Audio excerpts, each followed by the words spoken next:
কি মাছ রান্না হচ্ছে? লটিয়া মাছ রান্না হবে। পোলাওর মতো করে লাল লাল করে পেঁয়াজটাকে ভেজে নিয়েছি। এখন পানি, এখন গুঁড়া মরিচ দিয়ে দিচ্ছি। মরিচটা কিন্তু ভালো মতো কষানো হয়ে গিয়েছে।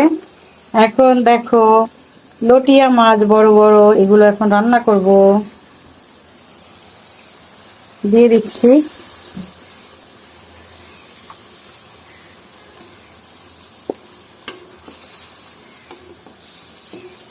আমি অনেক বেশি পানি দিইনি, অল্প পরিমাণে হাত ধোয়ার মতো পানি কিন্তু দিয়েছি, দেখেছো? এখন মাখো মাখো হবে। খেতে কি দারুণ হবে, তাই না? কত সুন্দর, দেখো লটিয়া মাছ, খেতেও দারুণ হবে।